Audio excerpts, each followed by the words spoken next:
Imagina acordar no meio da madrugada, a casa inteira apagada. Geladeira muda, ventilador parado. O celular com 3%. Lá fora, nenhuma placa solar ajuda. O céu está fechado. Primeiro, esquece a imagem de usina gigante. Barragem enorme e obra milionária. Não é disso que estamos falando. Aqui, tudo começa com uma cena bem menor. Um filete de água descendo sem pressa. Desnível. No terreno, um cano, uma roda e um detalhe quase invisível que muda tudo. Água em movimento não carrega só frescor, ela carrega força. Muita força. O tipo de força que empurra, gira, insiste e não pede permissão. Foi assim que muita gente em lugares isolados acendeu a própria vida antes de rede elétrica virar padrão. E olha a ironia. O que parecia coisa do passado está voltando justamente como solução moderna, só que agora com materiais melhores, peças mais leves e controle eletrônico muito mais esperto. Mas antes de pensar em construir qualquer coisa, você precisa entender por que isso funciona tão bem. E a resposta não está no volume do rio. Está na pressão. Está no caminho da água até bater no ponto certo. Esse é o tipo de detalhe que separa um sistema inútil de uma máquina assustadoramente eficiente. E aqui vem a virada. Muita gente procura potência onde só existe aparência. Quer correnteza forte, barulho bonito, visual de cachoeira, só que às vezes um fluxo menor, com boa altura, entrega mais resultado que um rio largo e preguiçoso. Esse é o primeiro choque. Nem sempre mais água significa mais energia útil. O segredo é como você domestica essa água sem tentar mandar nela. Você desvia uma parte, conduz com inteligência e devolve quase tudo depois. Nada épico, nada cinematográfico demais. Só física pura, trabalhando no silêncio. E quando você percebe isso, surge outra pergunta. Impossível de ignorar se é um curso d'água.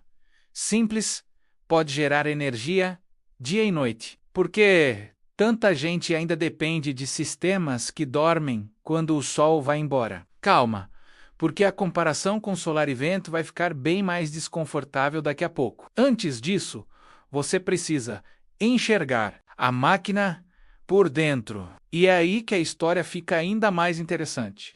Imagina a água entrando por uma captação limpa, sem galho, sem lama grossa, sem folha, travando tudo. Ela passa por uma caixa de descanso. Ali, o peso faz o trabalho sujo. Areia e sedimento descem. A água mais limpa segue. Depois disso, ela entra no cano principal. E é nesse trecho que o sistema deixa de parecer rural e começa a parecer genial. Porque, enquanto a água desce, ela vai acumulando pressão. Não é pressa, é pressão. Essa diferença muda tudo. Lá embaixo, já perto da turbina, o cano afunila. E o que era coluna d'água vira rato. Um jato rápido, concentrado, nervoso. Esse jato acerta as conchas da roda no ângulo certo. Não de qualquer jeito. No ponto certo, quando acerta, a água entrega quase todo o impulso que carregava. A roda gira, o eixo acompanha, o gerador acorda na mesma hora. Pronto, a energia nasce ali, sem fumaça, sem combustão, sem esperar o clima colaborar. Só que existe uma pegadinha que quase ninguém conta. Essa turbina não gosta de indecisão. Ela quer constância. Se a água está vindo, ela quer trabalhar. O tempo todo. Isso cria um comportamento estranho, quase contraintuitivo. Quando você apaga uma lâmpada, a máquina não descansa. Quando você desliga uma TV, ela não reduz o esforço. Ela continua produzindo, e aí entra um cérebro eletrônico discreto, mas essencial. Ele percebe a sobra instantaneamente e joga essa energia para outro lugar, como uma resistência de aquecimento. Em outras palavras, numa casa assim, energia quase nunca sobra. ela só muda de destino. E esse detalhe muda o jogo inteiro, porque enquanto outros sistemas vivem sofrendo com intermitência, esse aqui lida com excesso estável. Parece um problema melhor. Não parece, só que espera.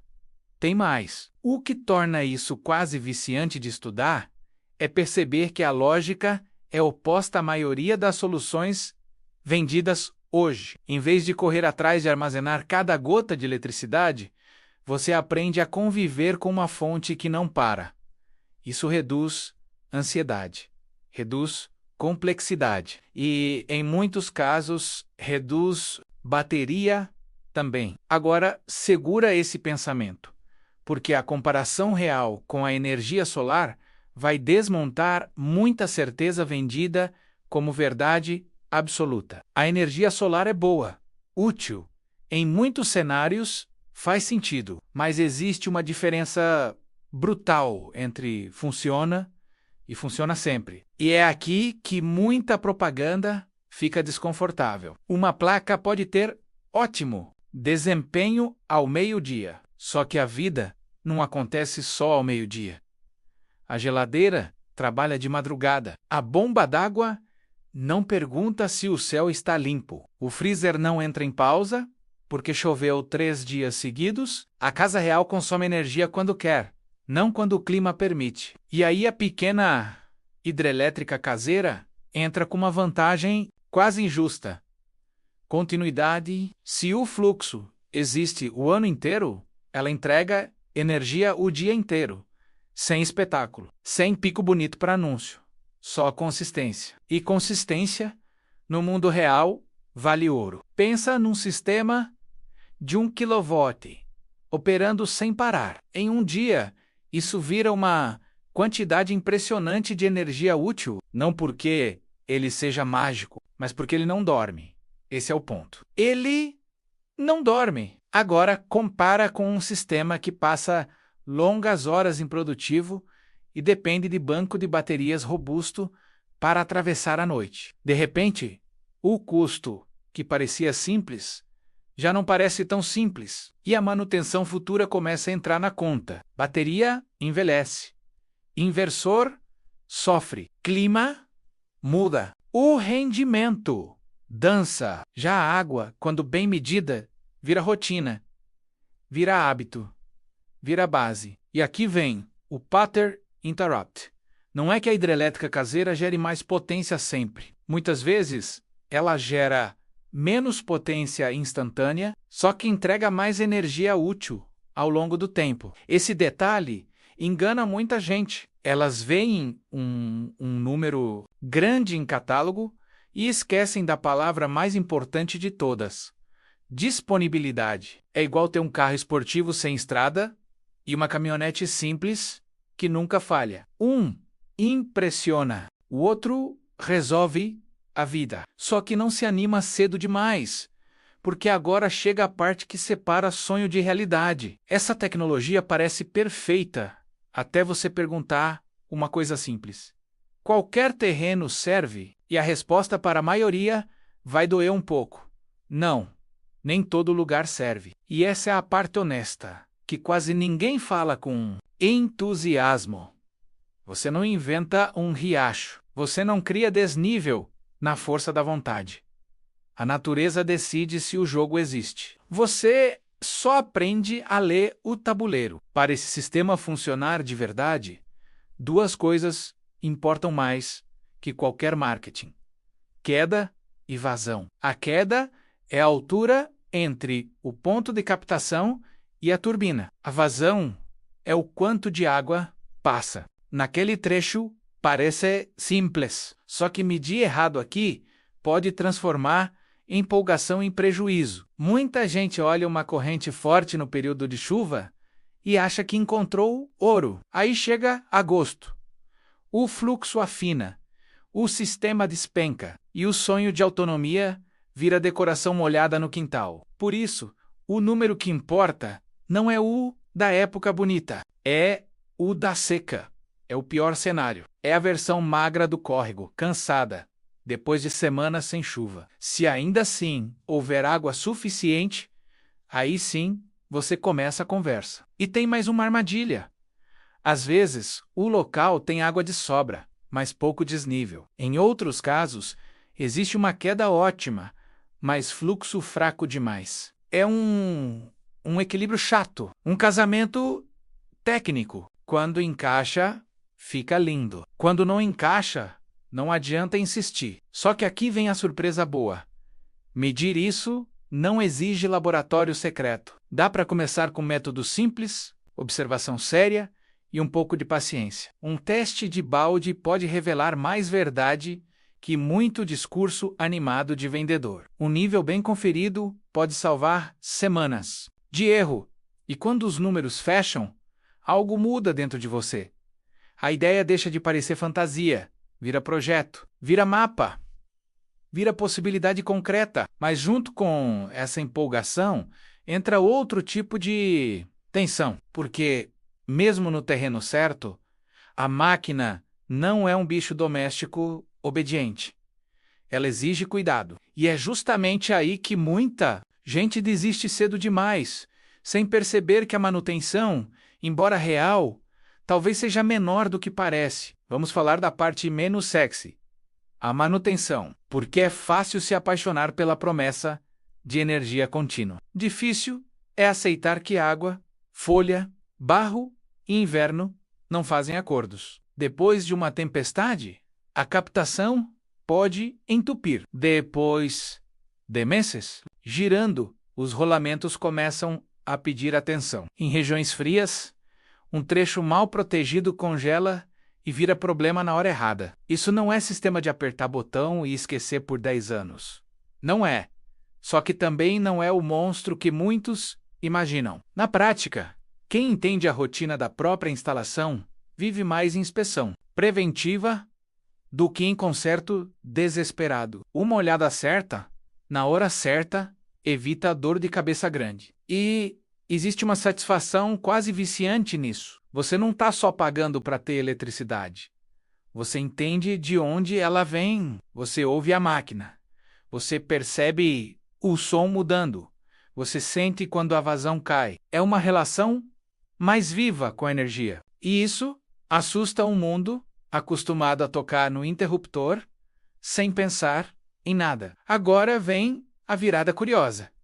Justamente essa desvantagem pode ser uma vantagem cultural, porque sistemas assim ensinam autonomia real, não aquela autonomia de propaganda, feita de aplicativo bonito e peça proprietária. Autonomia de verdade. Aqui obriga você a aprender, testar, ajustar e depender menos de terceiros. Isso explica por que comunidades remotas, longe de infraestrutura tradicional, tantas vezes preferem soluções mecânicas robustas em vez de tecnologias cheias de promessa e pouca reparabilidade. Uma roda bem feita, um gerador confiável e controle adequado podem durar anos com peças simples.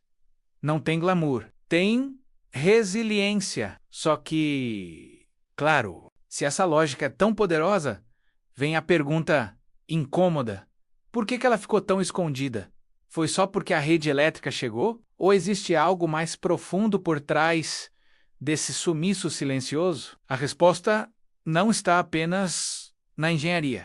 Está na política, no mercado e num hábito moderno, que a maioria de nós nunca questionou. Durante muito tempo, viver longe dos centros significava produzir a própria solução. Luz, calor, água, conservação de alimentos, tudo exigia engenho. Depois, a eletrificação centralizada trouxe conforto, escala e praticidade. Isso mudou países inteiros. Só que junto com a comodidade veio uma consequência pouco discutida: a perda de habilidade. Gerações inteiras deixaram de aprender a manter pequenos sistemas locais. O que antes era conhecimento comum virou curiosidade de nicho. E quando uma sociedade desaprende a fazer algo, ela começa a tratar aquilo como exótico, mesmo que continue funcionando. A pequena geração hidrelétrica entrou nesse limbo. Não desapareceu, por ser inútil. Sumiu porque o modelo dominante ficou mais conveniente para quase todo mundo.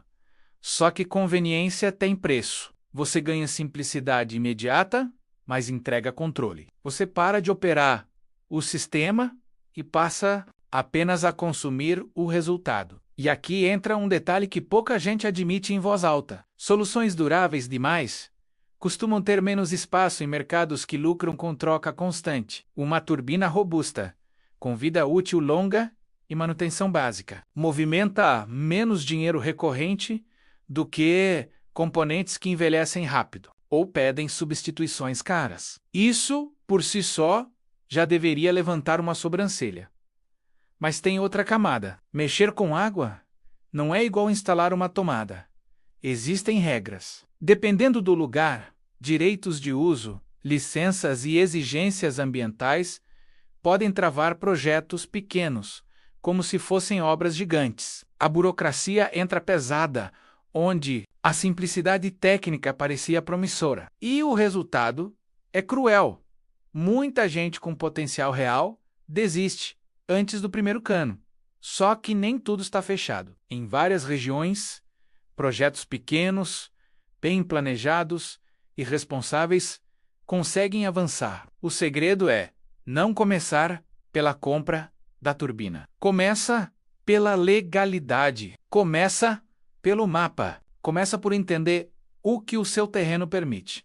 Parece chato, mas esse cuidado evita gastar dinheiro numa solução que depois não poderá operar. E agora vem a melhor parte. Mesmo com todos esses obstáculos, nunca foi tão possível construir algo funcional com orçamento enxuto. E é aí que aquela promessa inicial dos $50 volta com tudo. Quando alguém escuta a máquina de $50, a primeira reação costuma ser rir. E com razão, porque a frase parece truque de thumbnail. Só que o ponto não é dizer que qualquer pessoa vai eletrificar uma casa inteira com uma nota de 50. O ponto é outro. Hoje já existem caminhos de baixíssimo custo para montar o coração experimental do sistema e provar a ideia. Esse detalhe muda tudo. Você não precisa começar com instalação definitiva, casa de máquinas perfeita e acabamento de catálogo. Pode começar pequeno, pode validar o local, pode testar com peças acessíveis. Em muitos casos, a lógica mais inteligente nem é comprar uma turbina sofisticada, é adaptar soluções comuns, reaproveitar componentes robustos ou seguir projetos abertos já refinados por comunidades técnicas. E esse ecossistema cresceu muito. Tem gente transformando bomba em turbina. Tem gente imprimindo partes em 3D. Tem gente montando geradores compactos com materiais fáceis de achar. Nem tudo fica bonito, mas muita coisa funciona. E quando funciona, o impacto psicológico é enorme. A lâmpada acende e você percebe uma coisa absurda. Aquilo saiu do seu terreno, saiu do relevo, saiu da água, não veio de um poste distante, nem de um painel sob sol perfeito. Veio de um movimento constante que já estava ali. Só que existe um cuidado importante. O barato seduz e às vezes engana. Um protótipo barato pode ensinar muito, mas não substitui dimensionamento sério quando a intenção é alimentar cargas importantes. Então o caminho inteligente é este. Primeiro, prova. Depois, mede. Depois, fortalece.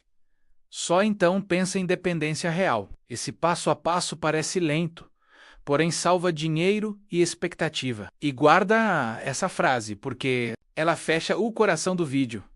A melhor usina não é a mais poderosa na chuva, é a mais confiável na seca. Quem entende isso para de perseguir picos emocionantes e começa a construir base estável. Só que ainda falta uma última peça, talvez a mais importante de todas, porque, no fim, essa máquina não é apenas sobre eletricidade, é sobre liberdade. Liberdade energética não nasce quando você compra o equipamento mais caro. Ela nasce quando você entende a fonte, aceita os limites e constrói algo que combina com a sua realidade. Para algumas pessoas, isso jamais será uma pequena hidrelétrica. E tudo bem. Sem água constante, sem desnível, sem viabilidade, insistir seria ilusão. Cara, mas para quem tem terreno, fluxo estável e disposição para aprender. Essa tecnologia é quase um segredo indecente, silenciosa, antiga e ainda assim absurdamente atual. Enquanto o mundo corre atrás da próxima inovação milagrosa, essa solução lembra uma verdade desconfortável. Às vezes, o futuro se parece com algo que já existia, só que melhor, entendido? Não tem glamour de lançamento. Não tem promessa gritante. Tem continuidade. Tem mecânica honesta. Tem energia nascendo do mesmo riacho que muita gente atravessa sem olhar duas vezes.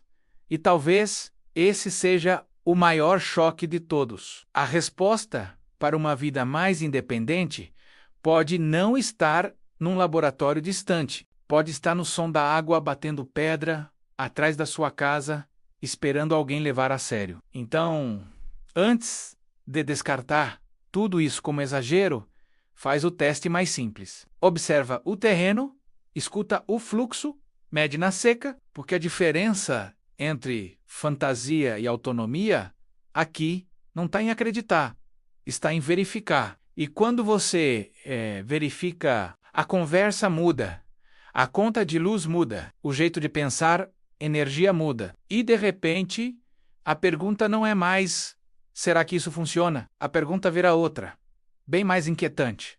Por que ninguém me mostrou isso antes? Se esse vídeo abriu essa chave na sua cabeça, continua comigo, porque existem outras soluções esquecidas que parecem pequenas, mas mudam uma vida inteira quando saem do papel.